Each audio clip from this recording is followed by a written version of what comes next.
Setelah lewat 2 tahun lamanya, bermimpilah Fir'aun bahwa ia berdiri di tepi sungai Nil. Tampaklah dari sungai Nil itu keluar 7 ekor lembu yang indah bangunnya dan gemuk badannya, lalu memakan rumput yang di tepi sungai itu. Kemudian tampaklah juga 7 ekor lembu yang lain yang keluar dari dalam sungai Nil itu, buruk bangunnya dan kurus badannya, lalu berdiri di samping lembu-lembu yang tadi di tepi sungai itu. Lembu-lembu yang buruk bangunnya dan kurus badannya itu memakan ke-7 ekor lembu yang indah bangunnya dan gemuk itu. Lalu terjagalah Fir'aun. Setelah itu tertidur pulalah ia dan bermimpi kedua kalinya. Tampak timbul dari satu tangkai 7 bulir gandum yang bernas dan baik. Tetapi kemudian tampaklah juga tumbuh 7 bulir gandum yang kurus dan layu oleh angin timur. Bulir yang kurus itu menelan ke-7 bulir yang bernas dan berisi tadi. Lalu terjagalah Fir'aun. Agaknya ia bermimpi. Pada waktu pagi, gelisahlah hatinya. Lalu disuruhnyalah memanggil semua ahli dan semua orang berilmu di Mesir. Fir'aun menceritakan mimpinya kepada mereka, tetapi seorang pun tidak ada yang dapat mengartikannya kepadanya.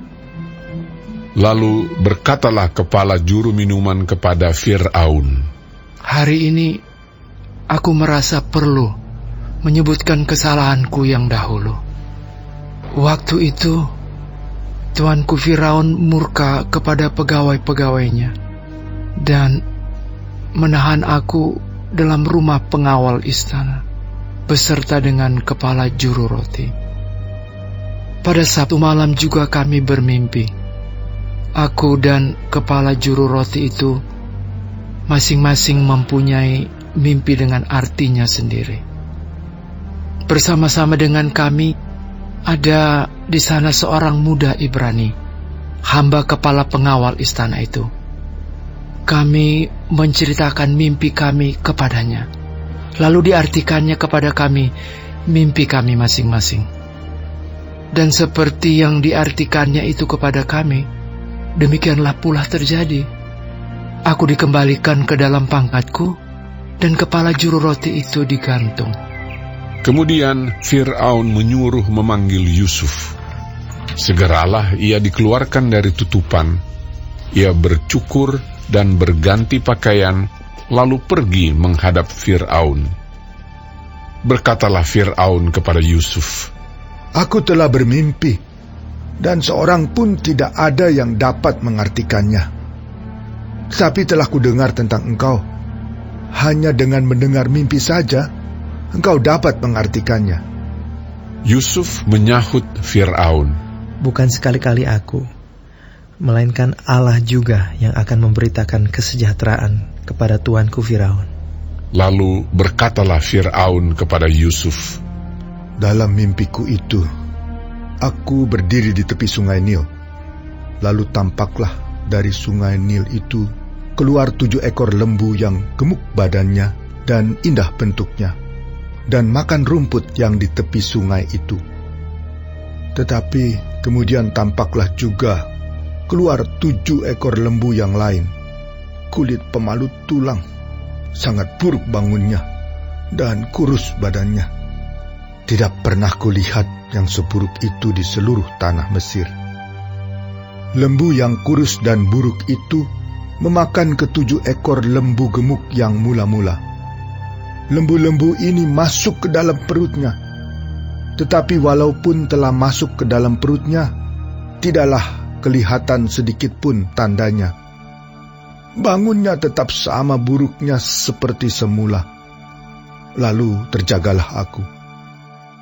Selanjutnya, dalam mimpiku itu kulihat timbul dari satu tangkai 7 bulir gandum yang berisi dan baik. Tetapi kemudian tampaklah juga tumbuh 7 bulir yang kering, kurus dan layu oleh angin timur. Bulir yang kurus itu memakan ke-7 bulir yang baik tadi. Telah kuceritakan hal ini kepada semua ahli, tetapi seorang pun tidak ada yang dapat menerangkannya kepadaku. Lalu kata Yusuf kepada Fir'aun, kedua mimpi tuanku Firaun itu sama. Allah telah memberitahukan kepada tuanku Firaun apa yang hendak dilakukannya.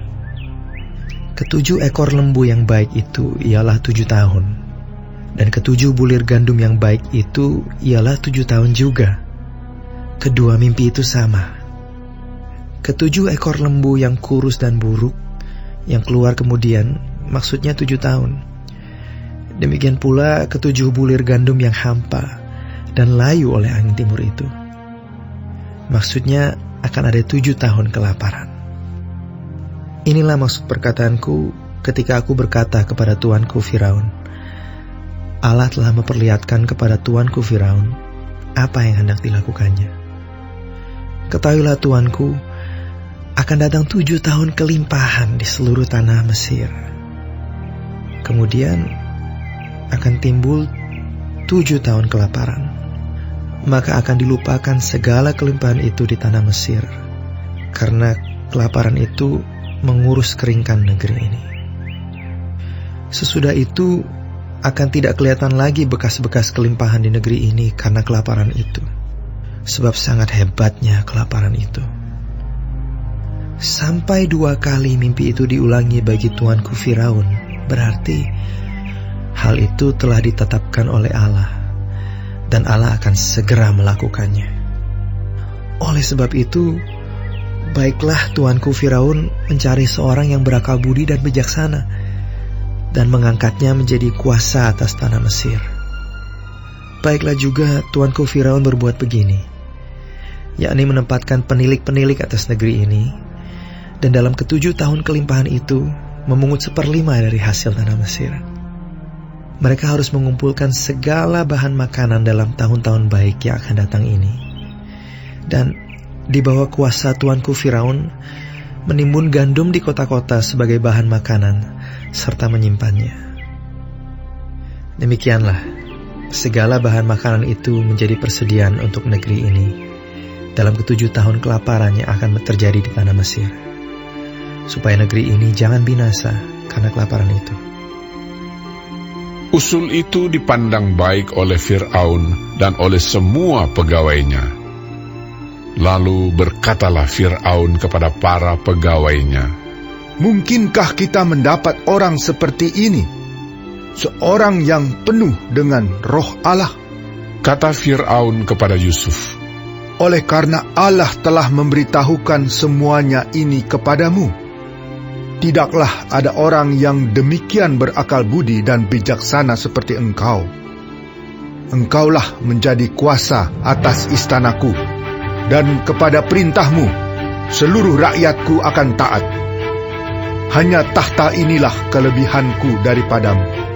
Selanjutnya Fir'aun berkata kepada Yusuf, dengan ini aku melantik engkau menjadi kuasa atas seluruh tanah Mesir.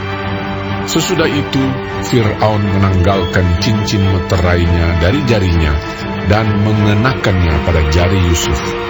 Dipakaikannya lah kepada Yusuf pakaian daripada kain halus dan digantungkannya kalung emas pada lehernya. Lalu Fir'aun menyuruh menaikkan Yusuf dalam keretanya yang kedua, dan berserulah orang di hadapan Yusuf, hormat! Demikianlah Yusuf dilantik oleh Fir'aun menjadi kuasa atas seluruh tanah Mesir.